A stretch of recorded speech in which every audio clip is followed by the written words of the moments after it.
Ici Paris, un Congolais parle aux Congolais. Madame, Monsieur, jeunes et vieux, bonjour.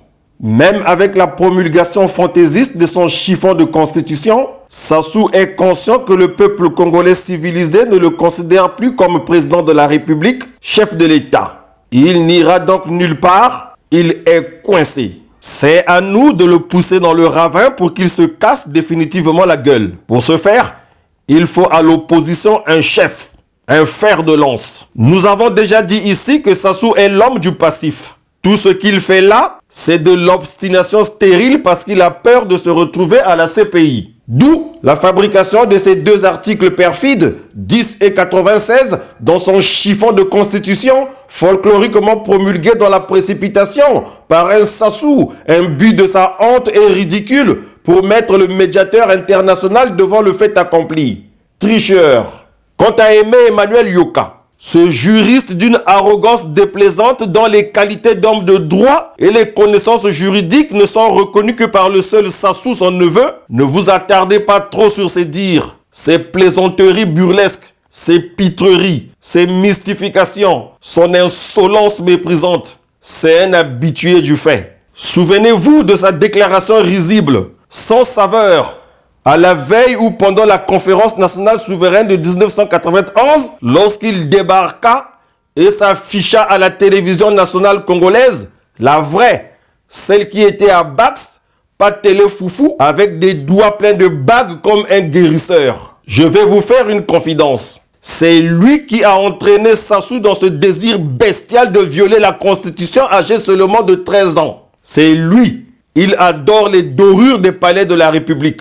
Il aime le prestige et les largesses du pouvoir. C'est pour ce genre de personnage, et ils sont un paquet, que Denis Sassou Nguesso, visiblement très fatigué, est obligé de truander pour s'agripper au pouvoir. Car il sait que sans lui, ils ne sont rien, ils ne valent rien, ils ne peuvent rien. En fait, ce ne sont tous que des parasites qui vivent des deniers publics, en plus d'être des tribalistes, des faux gentils. De 1992 à 1997, lorsque leur chouchou Sassou n'était plus au pouvoir, on les a vus raser les murs. Vrai ou faux, Michel Ngakala? Vrai ou faux, André Obami-Itou? Vrai ou faux, Gabriel Oba-Apounou? Vrai ou faux, Roger-Édouard Okula? Vrai ou faux, Jeanne Ndambenze? Vrai ou faux, Aimé Emmanuel Yoka, le pantonégré qui n'était plus bourgeois? Stop! Revenons aux choses plus sérieuses. L'opposition congolaise doit avoir un chef pour éviter la cacophonie, le bricolage, pour éviter d'être traité d'amateur.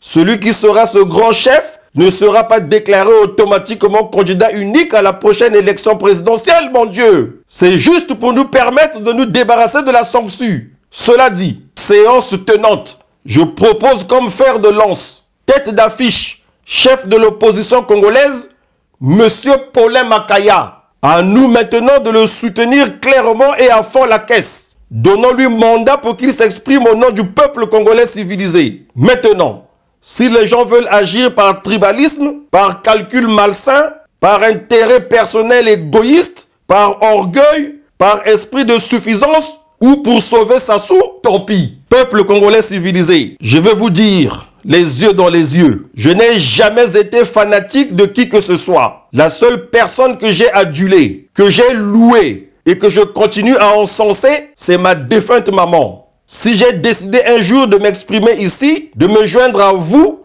de mener à vos côtés ce combat de libération de notre pays, de prêter ma voix aux sans-voix, c'est parce que j'ai horreur de l'injustice, de la mauvaise foi. C'est parce que je déteste les tricheurs, les fraudeurs, les voleurs et les bluffeurs. Peuple congolais civilisé, j'aurais pu être plus riche, être plus célèbre, si je l'avais voulu. Si j'étais un profito-situationniste, si j'étais un homme complexé, si j'étais un adepte du m'as-tu vu, si, je vais vous le dire, en 1999, après mon stage de formation dans une agence de communication près des Champs-Élysées et à TF1, j'étais rentré au Congo-Brazzaville. Des gens ont dit, des gens ont bavé, et pas des moindres s'il vous plaît. Suivez mon regard, que j'avais refusé de rentrer au pays pour na posa ya poto. Non, c'est pas ça. Les gens ne savent pas. Même ma maman, avant de rejoindre le ciel en 2002, n'avait jamais su pourquoi son premier fils avait décidé de ne plus remettre les pieds au Congo. Personne ne sait pourquoi. Peuple congolais civilisé, 17 ans après, vous allez savoir en primeur pourquoi j'avais décidé de tourner le dos à ma terre natale. C'est parce que je ne me voyais pas en train d'aller marcher sur les cadavres de la stupide guerre qui commença le 18 décembre 1998 et faire le mignon aux 20 h. Ne pensez pas que j'en ai pas souffert. Moi, qui aimais tant mon job, mais j'avais fait ce choix. Ouf, enfin j'en parle.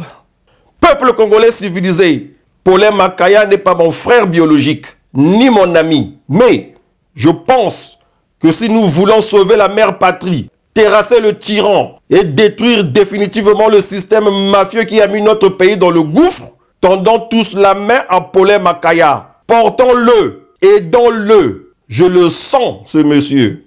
Imaginons un instant le colosse Paulin Makaya conduisant une délégation de l'opposition avec à sa droite Nzan, Mpwele, Munari, Kolelas et à sa gauche Mavungu Mabio, Mirasa, Okombi Salissa, Kim Fusia, etc.